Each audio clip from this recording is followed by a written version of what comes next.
માં ઊભા છો તમે?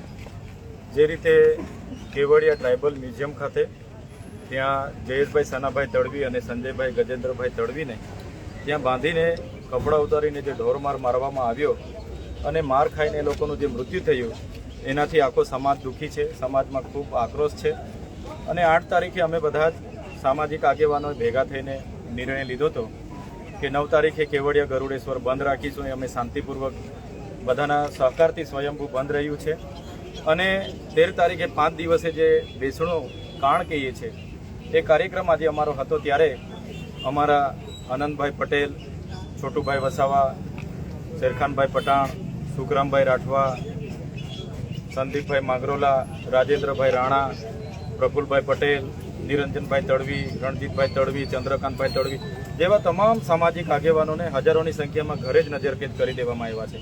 મને પણ અહીં ઘરે અટકાયત કરવામાં આવી, પણ હું ત્યાંથી જબરન અહીંયા સુધી પહોંચ્યા છીએ. અમે અહીંથી પોલીસ ડિપાર્ટમેન્ટ કાયદો અને વ્યવસ્થા જળવાય એના લીધે અમને આગળ જવા દેવામાં નથી દેતી અને ના પાડે છે. ત્યારે અમે પ્રશ્નો ઉપસ્થિત થાય છે કે આ શ્રદ્ધાંજલિ જેવા સામાજિક પ્રસંગમાં પણ અમારે આવી રીતના પોલીસ સાથે ઘર્ષણ કરવાનું અને અગાઉ અમે 8 તારીખે એસપી સાહેબની સહમતિથી જ આ કાર્યક્રમ બધાને જાણ કરી હતી.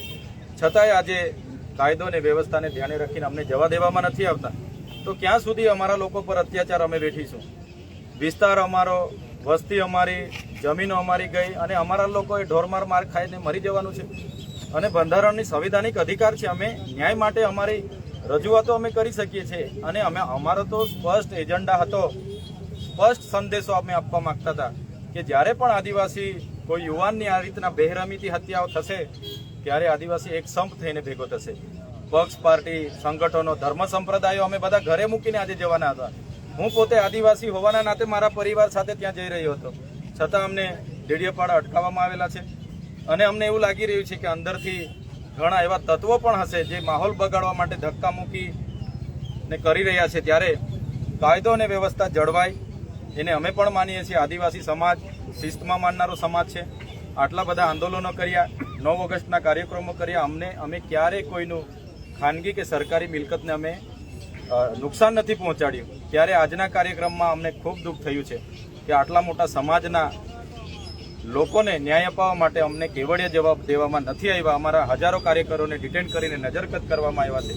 ત્યારે પ્રશાસન પર પણ અમારે સવાલ ઉપસ્થિત થાય છે કે ક્યાં સુધી આદિવાસીઓ સાથે અન્યાય થશે. એટલે આવનારા દિવસોમાં બધા અમે સાથે રહીને આવનારો કાર્યક્રમ નક્કી કરીશું. આટલો સામાજિક કાર્યક્રમમાં પણ અમારી સાથે આટલો બધો ભેદભાવ થયો એટલે અમે દુઃખી છે અને અમારા સમાજના લોકોને અપીલ કરીએ છીએ કે ઘણા આપણા સમાજના નેતાઓ આમાં પણ રાજકારણ કરી રહ્યા છે. અમે ન્યાય અપાવવા માટે ત્યાં જઈએ છીએ, એના પણ ઘણા નેતાઓના પેટમાં તેલ રેડાય છે. એટલે ઓળખી લેવું પડશે, નહીં તો આવનારા દિવસો આવી જ રીતના માર ખાઈને ધરાવવું પડશે ને મરી જવું પડશે. આજે કેવડિયાવાળાનો વારો આવ્યો છે, આવનાર દિવસોમાં માલસામોટવાળાનો વારો આવશે.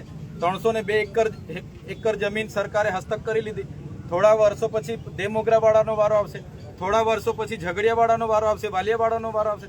શું અમારા આદિવાસી સમાજે શું ભૂલો કરી છે? આઝાદીમાં અમારા પૂર્વજો લડીને મરી ગયા.